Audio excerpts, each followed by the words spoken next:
ഹനാൻ പറഞ്ഞ പഴയ കഥകൾ വീണ്ടും വോയിസ് ആയിട്ട് കുത്തിപ്പൊങ്ങുന്നുണ്ട്. പലരും അത് ഇടുന്നുണ്ട്, പലരും അത് എൻജോയ് ചെയ്യുന്നുണ്ട്. നേരത്തെ എൻജോയ് ചെയ്തിട്ടുണ്ട്. ലോകത്തിൽ ഞാൻ മാത്രമാണല്ലോ ഇനിയിപ്പോൾ അങ്ങനെ ചെയ്താലും ചെയ്ത ഒരു പെണ്ണല്ലേ. ഓക്കെ, ശരി, ഓക്കെ, സെറ്റ്. ഞാനത് വേണ്ടെന്ന് വെച്ചുകൊണ്ടിരിക്കുവായിരുന്നു, അതിനെപ്പറ്റി പ്രതികരിക്കുന്നില്ലെന്ന്. ഞാനൊരു കാര്യം ചോദിച്ചോട്ടെ.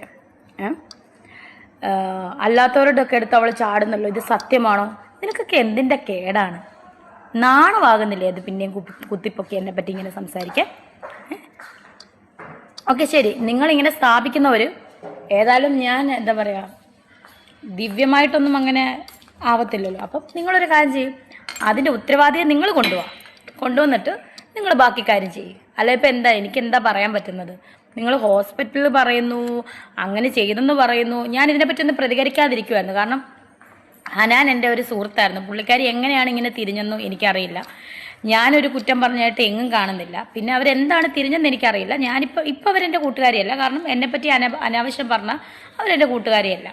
സോ എന്താണ് ഇതിൻ്റെ അടിസ്ഥാനം എന്നറിയാതെ വെറുതെ എന്നെ ഇട്ടി ക്രൂശിക്കുന്നവരോട് ഞാൻ പറയാം, എന്തായാലും ഞാൻ സ്വന്തമായിട്ട് ദിവ്യ ഗർഭം ഒന്നും ധരിക്കത്തില്ലല്ലോ. അപ്പം ഞാൻ ആ ഗർഭം ധരിച്ചു. സുധിച്ചേട്ടൻ വേറൊരു വോയിസ്, സുധിച്ചേട്ടനുള്ളപ്പം ഞാൻ ആരാണ്ട ഗർഭം ധരിച്ചത്. നിനക്കൊക്കെ നാണമാകുന്നില്ല? നിൻ്റെയൊക്കെ വീട്ടിലെ കാര്യം അന്വേഷിക്കാനുള്ളതിന് ഈ രേണുസുതി എന്ത് കാണിക്കുന്നതെന്ന് നോക്കി നടക്കുന്ന ചെറ്റകളാണല്ലോ നീയൊക്കെ. നാണോ മാനമില്ലേ? ഹനാൻ്റെ വോയിസിനോട് പ്രതികരിക്കാൻ എനിക്ക് സൗകര്യമില്ല, ഇരിക്കുമായിരുന്നു. പക്ഷെ ഹനാൻ തന്നെ കൊണ്ടുവരട്ടെ ആ ഉത്തരവാദിയെ. ഒരു 22 വയസ്സുള്ള ചെറുക്കനെന്ന് പറഞ്ഞില്ലേ, ആ ചെറുക്കനെ കൊണ്ടുവരട്ടെ എന്നേ. പിന്നെ പണ്ടത്തെ ഒരു വോയിസ് ഞാൻ അറിഞ്ഞില്ല, ഫിറോസിക്കാടെ ഒരു വോയിസും ഇട്ടെന്ന് ഞാൻ അറിഞ്ഞു. CC ക്യാമറ കണ്ടെങ്കിൽ കൊണ്ട് വരട്ടെ എന്നേ. ആണില്ലാതെ പെണ്ണ് ഗർഭിണിയാകത്തില്ലല്ലോ, മനസ്സിലായോ? കൊണ്ടുവാടാ, എല്ലാവരും കൊണ്ടുപോവാ. ഈ പറയുന്നവനെല്ലാം കൊണ്ടുപോവാ അതിൻ്റെ ഉത്തരവാദിയെ അല്ലെങ്കിൽ ഉത്തരവാദികളെ. എന്നിട്ട് നമുക്ക് ഒരുമിച്ച് അങ്ങ് കേസ് കൊടുക്കാമായിരുന്നു.